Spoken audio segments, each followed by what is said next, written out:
Hola chicos, el día de hoy vamos a realizar nuestra segunda charla virtual y el tema a tratar es la conceptualización de la objeción como herramienta de litigio. Este es un tema muy amplio y del cual tenemos mucho de qué hablar, ya que la objeción se ha constituido como una herramienta indispensable para los abogados dentro de un juicio oral y es por eso que hemos decidido realizar este tema.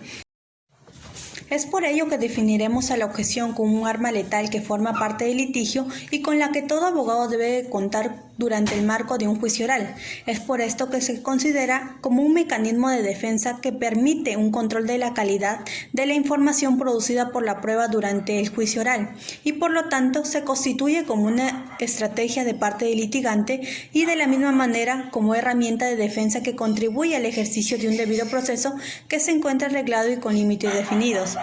Es por ello que este es un medio de defensa de cobertura compleja que protege a toda la teoría del caso y es también una estrategia de las partes en diversos pasajes o actos del juicio oral. Además, sus efectos no solo irradian evitar la introducción de una información o respuesta producto de una pregunta inequívoca formulada, sino del mismo modo al procedimiento adecuado del uso de declaraciones previas para fines de memoria o rotura de la credibilidad del órgano de prueba, así como a la incorporación de la prueba material y documental, a la conducción y conducta de la autoridad judicial a cargo del juzgamiento, del mismo modo que al de las partes, a la calificación del testigo o perito como órgano de prueba idóneo para la información que se pueda obtener a la respuesta y al perito, y en definitiva, como veremos al desarrollar numerosas tipologías de objeción a múltiples actos objetados a modo de protección que definen su importancia. Es de esta manera que haremos mención a las definiciones establecidas por dos autores muy importantes. Tenemos a Julio Fontanet y tenemos a Héctor Quiñones Vargas. Por su parte, Julio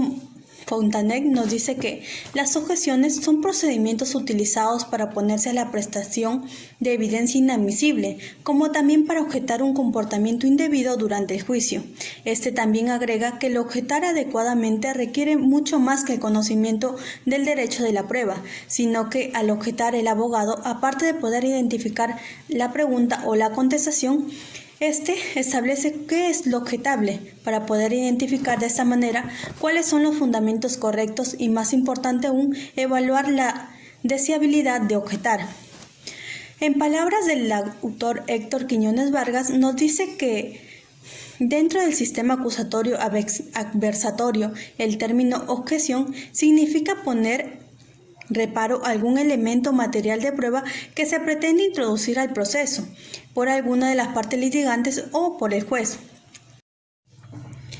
Dentro del tema que estamos tratando, estableceremos a la objeción y el derecho de defensa como un subtema, y es que en el desarrollo de un juicio oral que involucra el ejercicio de una defensa eficaz en condiciones exactas de conocimiento y preparación, ya sea a nivel de lo personal o emocional, como naturalmente desde una perspectiva de preparación académica y jurídica, el acto de defensa no se reduce a la realización de un sólido alegato de apertura o de clausura, sino de una técnica lúcida al momento de estructurar un interrogatorio o contraexamen o de identificar una clara relevancia probatoria al momento de oralizar un documento prueba instrumental. De este modo, el derecho de defensa va mucho más allá de eso.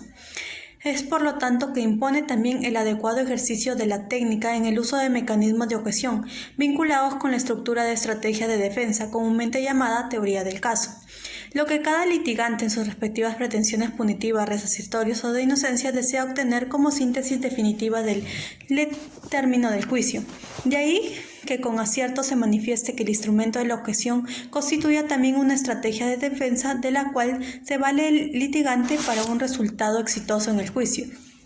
En ese sentido, comulgamos con lo establecido por Espinosa Ramos, el cual señala que las objeciones son manifestaciones del principio del derecho de contradicción en el juicio oral, a fin de evitar vacíos en la práctica de las pruebas que distorsionan su alcance y contenido, o cuando los alegatos se desvíen hacia asuntos irrelevantes o indebidos. A través de ellos expresamos nuestra disconformidad, ya sea formal o sustantiva, por un acto indebido en el curso del vertiginoso y rápido enjuiciamiento. Es así que la información debe ser de calidad, ya que el mecanismo para depurar la calidad es por antonomasia la objeción. ¿Qué quiere decir esto? Que la objeción es la herramienta clave para poder mostrar nuestra disconformidad con cualquier medio de prueba o documento que vaya más allá de lo irrelevante o lo indebido y que no aporte nada al juicio. Es por ello que la objeción se nos brinda como una herramienta necesaria para poder depurar los vicios de esa documentación. De esa manera se objeta aquella información tóxica para nuestros intereses y que puede exponer las debilidades de nuestro caso o aquella que exponga o releve riesgos de ejecución. Esto, desde luego, presupone que la pregunta formulada sea inadecuada, ya que no vamos a objetar cuando una pregunta que se formule sea adecuada y cuyo contenido alerte una información potencialmente desfavorable por el órgano de prueba, en este caso por los órganos de prueba ya sean testigos o peritos, los cuales introducen información a través de la palabra, y esto en su defecto no se produce por la pregunta inequívoca realizada. Es por ello que la objeción devendrá temeraria y producirá un llamado de atención a quien la realiza. Eso quiere decir que si la pregunta planteada es correcta y la respuesta brindada por los órganos de prueba son correctos, entonces no se tendría por qué realizar una objeción. Contrariamente, si se realiza una objeción teniendo en cuenta lo que mencioné anteriormente, entonces estaríamos incurriendo en una falta de respeto. Es por ello que el juez nos llamaría la atención. Ciertamente, la objeción es un acto de ejercicio del derecho a la defensa y no tiene naturaleza del derecho constitucional expreso o de reconocimiento implícito o derivado, ya que no se encuentra plasmado directamente en la norma. Es simplemente una técnica de litigio que sirve como instrumento al ejercicio del derecho o de la defensa en el juicio oral, o una de sus manifestaciones en el escenario exclusivo del proceso penal. En palabras del autor Albeiro Birden, es un mecanismo de resolución y redefinición de conflictos jurídicos surgidos dentro del colectivo social por el acaecimiento de un hecho delictuoso, en tanto interesa a la víctima y a la sociedad que se supere, o por lo menos que se reduzca a nivel de violación u ofensa que subyace a cualquier hecho punible, lesivo o de riesgo para bienes jurídicos de vital importancia. Es por ello que, en el marco del debido proceso penal, las objeciones sirven como un mecanismo que permite al abogado activarla en momentos específicos del juicio. No es que el abogado pueda utilizarla en todo el momento del juicio, sino en momentos determinados por la ley. Esencialmente y por excelencia durante la actividad probatoria, ya que es aquí donde se incorporan nuevos medios de prueba, en donde nace el interrogatorio testifical, es decir, del testigo común o del testigo experto, y seguido por el pericial hasta culminar con la oralización documental, aunque con una dosis menor de intensidad, ya que al momento de interrogatorio de testigos o de peritos, las objeciones pueden ser más que al momento de la oralización documental. Es por ello, y es válido decir que esto no excluye y no tendría por qué hacerlo, la posibilidad de activar la técnica de objeción durante los alegatos de apertura, tanto de apertura como de clausura, o cuando por facultad extraordinaria el juez o los jueces a cargo del juzgamiento formulen preguntas a los órganos de prueba, y sobre cuál de estos pueden ser destinatarios dicha técnica. Frente a estos escenarios es también posible objetar legítimamente, es decir, no solamente podemos objetar en la incorporación de medios probatorios, sino cuando la contraparte esté dando su alegato de apertura o de clausura y haya dicho algo que pone en riesgo nuestra teoría del caso y que no está acorde a lo establecido por el juzgador, o en este caso de acorde a lo establecido para el caso. Es por ello que, desde el punto de vista de la norma, una interpretación estrictamente literal es el examen del acusado, que forma parte también del debate probatorio a la luz de lo regulado en el artículo 394 del Código Procesal Penal, ya que aquí se incorpora información que brinda el juicio y constituye también contenido de carácter probatorio. Por ello, será válido plantear objeciones, pero con estándares de interrogación diferenciados, dada su condición de destinatario de la acusación. Es así que podemos decir que la objeción y el derecho de defensa van conjuntamente de la mano, ya que cuando se nos permite hacer objeciones se nos está brindando un debido proceso y por ello nuestro derecho de defensa. Bueno, habiendo culminado ese subtema, pasaremos a desarrollar otro subtema, que lo constituye la objeción y el principio de contradicción, ya que en sí no cabe duda que el formular una objeción involucra una serie de pasos, o algunos al menos, que necesariamente deben de seguirse por una adecuada enunciación. La exigencia del rigor de la contradicción dependerá ciertamente del manejo de la conducción de la audiencia a cargo de la autoridad judicial. Por lo que la contradicción es entendida de modo simple como la confrontación de las ideas por las partes procesales en audiencia o en el debate de las posiciones entre esos respecto a determinados sucesos o incidencias en la audiencia. En el marco de una objeción suele generarse en los siguientes escenarios. Es decir, para realizar la contradicción y utilizar las objeciones para realizar este derecho de contradicción, es necesario que nos planteemos tres escenarios específicos. El primero, que se da inmediatamente después del acto objetable y que, como veremos más adelante, puede ser una pregunta, una respuesta, la incorporación de una prueba o evidencia o la infracción a la legalidad normativa de un alegato, entre otros escenarios que se pueden dar. Es aquí en donde el objetador expresa su disconformidad respecto a lo que acaba de oír, protestando el acto objetable a través de la estructura propia de la objeción. Esto es, identificando la tipología, el fundamento, su posterior pretensión, sugiriendo de ese mismo modo el ejercicio de contradicción, manifestando en la oposición el ingreso de esa información en el pleno del juicio oral. Es decir, en este acto, el juez considera que esta objeción es suficiente y la resuelve de modo directo, sin permitir la intervención de aquel que la realiza y además del cual realizó la pregunta y produjo la protesta. En este primer escenario, la contradicción se presenta de modo frágil, es decir, de un simple acto objetable que trajo como consecuencia la disconformidad de la otra parte. En un segundo escenario tenemos cuando, después del acto objetable, la parte interrumpida por la objeción interviene defendiendo su pregunta tras la enunciada de la autoridad judicial. Este le cede el uso de la palabra para que pueda justificar su pregunta. Luego de ello, el juez resuelve. En este escenario, la contradicción se presenta de un modo más fuerte, debido a que la participación de ambos es en defensa de sus posiciones. Es decir, yo, como abogado, estoy dentro de un juicio, pero objeto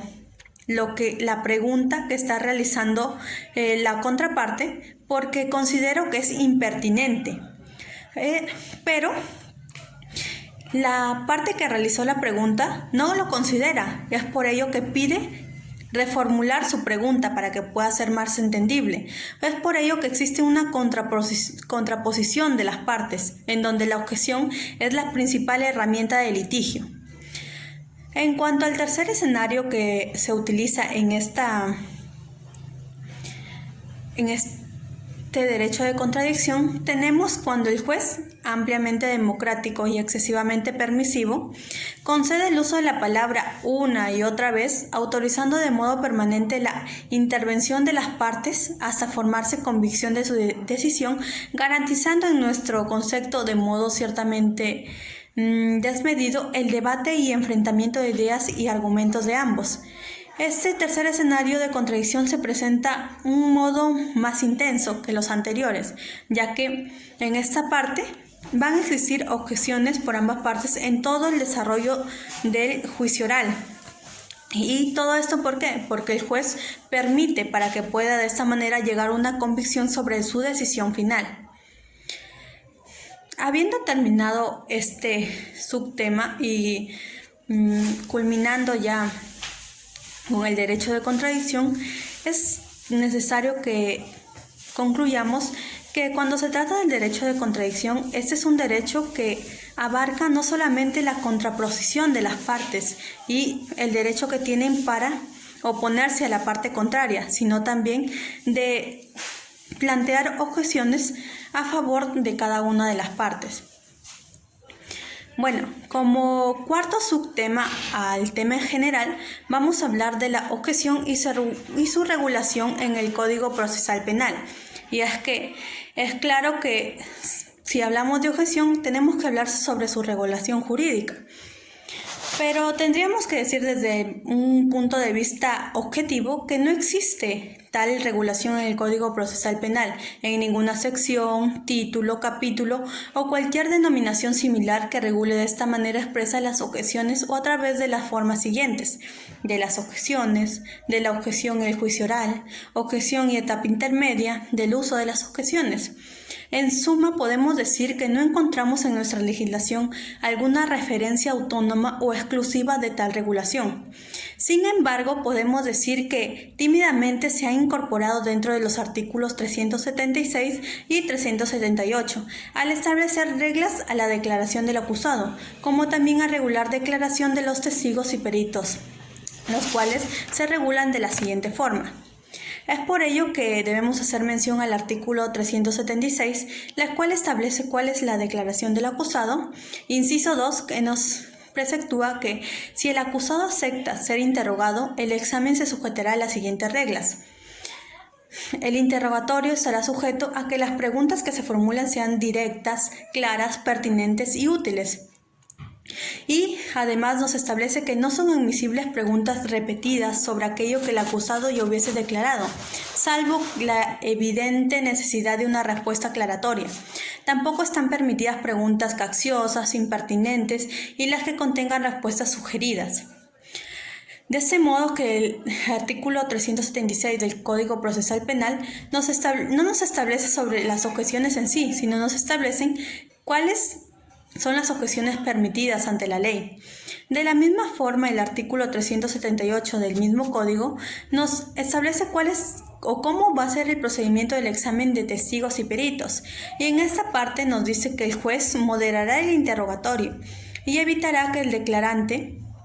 conteste preguntas capciosas, sugestivas o impertinentes y procurará que el interrogatorio se conduzca sin presiones indebidas y sin ofender la dignidad de las personas. Las partes en ese mismo acto podrán solicitar la reposición de sus decisiones de quien dirige el debate, cuando limiten el interrogatorio u obtener las preguntas que se formulen. Dicho precepto regula dos situaciones específicas: la objeción de oficio y la objeción de parte, ya que cuando se produce una objeción de oficio, el juez se arroja en facultades de las partes y en ese sentido el juez interfiere en una función que es solamente de las partes y más no del juez dentro de un sistema acusatorio, siendo el acto de objetar una destreza que se ejecuta en base de la teoría del caso planteada y constituyendo una facultad de las partes nada más. Es por ello que para oponerse a aspectos sustantivos de la prueba,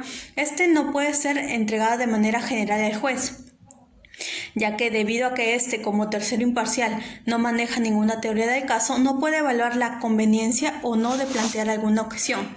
Esto quiere decir que el juez puede realizar algunas objeciones, pero no todas, ya que no cuenta con una teoría del caso a la cual ceñirse y por la cual plantear una objeción. Es por ello que mayormente las objeciones son realizadas por las partes, por los abogados de las partes, más bien dicho. Y es que tenemos que decir que si nuestro Código Procesal Penal no establece explícitamente cuáles son las objeciones a utilizar, no rechaza totalmente a las objeciones, sino establece cuáles están permitidas dentro de la ley. Es por ello que, como sostuvimos anteriormente, no existe una regulación propia de las objeciones a través de los artículos 376 y 378 del Código Procesal Penal. Lo que sí ha estipulado el legislador es la prohibición de las preguntas sugestivas, las preguntas capciosas, las impertinentes, para el caso de los acusados y para el caso de los órganos de prueba, ya sean testigos y peritos. Es así que en esta misma línea argumentativa nos Nos referimos a que las objeciones no se encuentran plasmadas explícitamente dentro de nuestro cuerpo normativo, sino que están, podríamos decir, de manera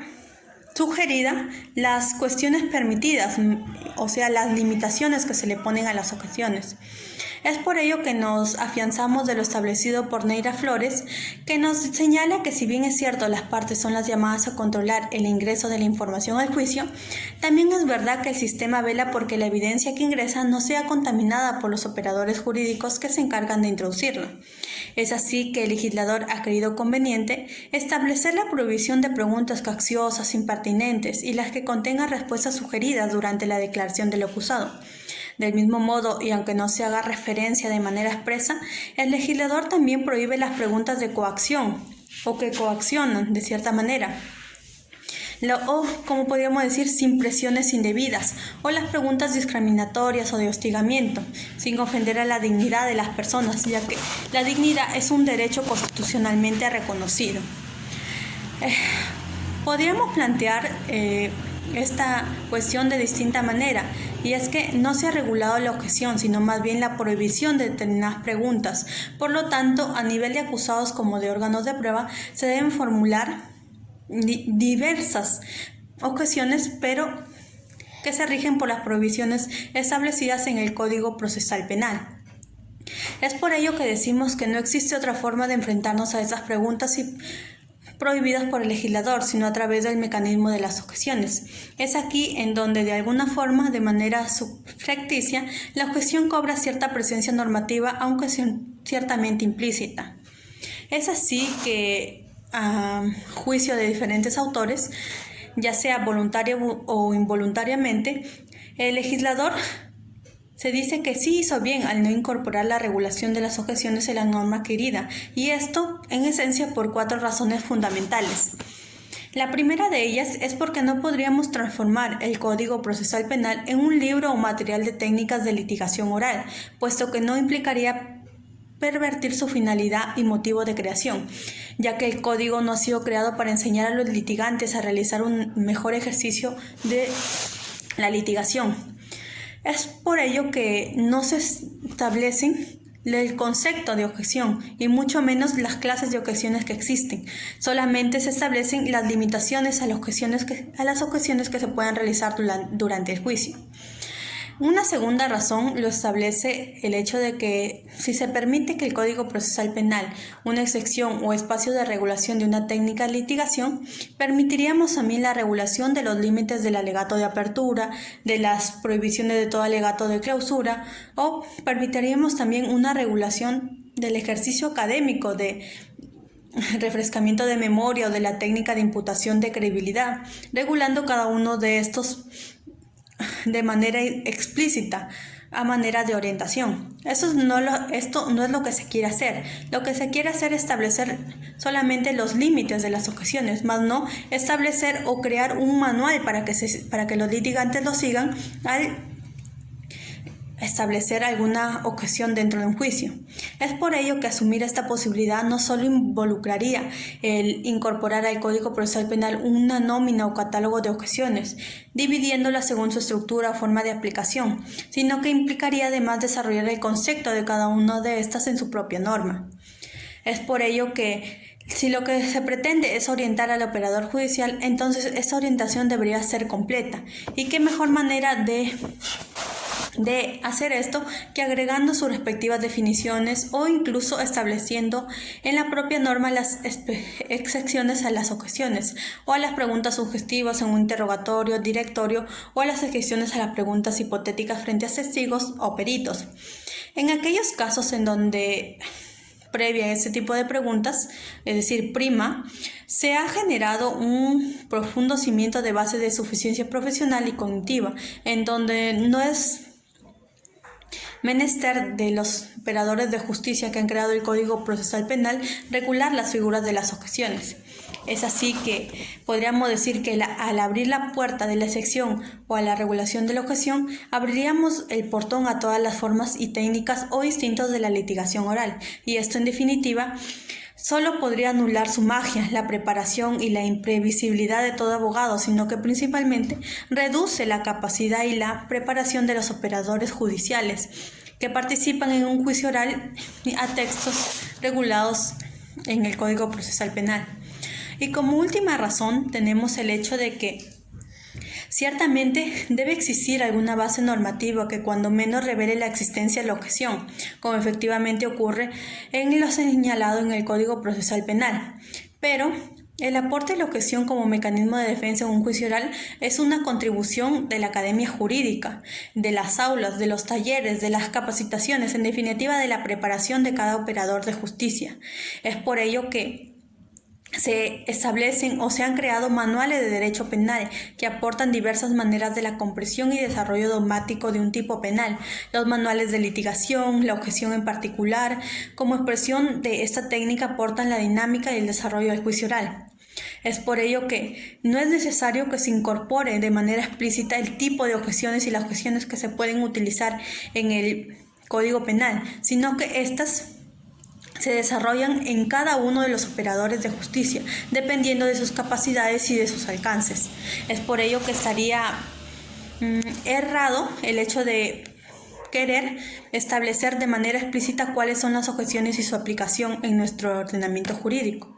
Como última razón, y creo más importante, es que en el hipotético pensamiento de que esto sea posible, dejar su regulación en manos de los legisladores determinados políticamente sería riesgoso y absolutamente nefasto, y es que no hay mayor peligro para el derecho que un juez ignorante, y agrego, dejar la regulación normativa en manos de un político cuyas decisiones son comúnmente infieles y con un grado de perversión legal que destruye los esfuerzos de la academia. En conclusión, podemos decir que la objeción como herramienta de litigio oral es muy importante, ya que esta ayuda a contraponer nuestra parte o nuestra teoría del caso y trasladarlo al juzgador. Dicho de otra manera, quiero establecer que yo considero que la objeción es muy importante por el hecho de que nos ayuda a invalidar ciertos medios probatorios que pueden ser impertinentes y que no ayuden en sí a desarrollar nuestra teoría del caso. Pero del mismo modo, establezco que no es necesaria su regulación en el Código Procesal Penal, ya que si bien no se ha establecido taxativamente que las objeciones pueden ser utilizadas en el juicio oral, estas están establecidas sustantivamente, ya que de la norma se desprende el hecho de que las podemos utilizar en un juicio oral, la cual nos establece cuáles son las limitaciones que debemos tener en cuenta para desarrollar este tipo de objeciones. Es por ello que considero que no solamente es la condición del abogado predisponerse a adquirir conocimientos sobre las objeciones y aplicarlas al juicio oral, sino también de los operadores de justicia para saber diferenciar cuando una objeción decae en impertinente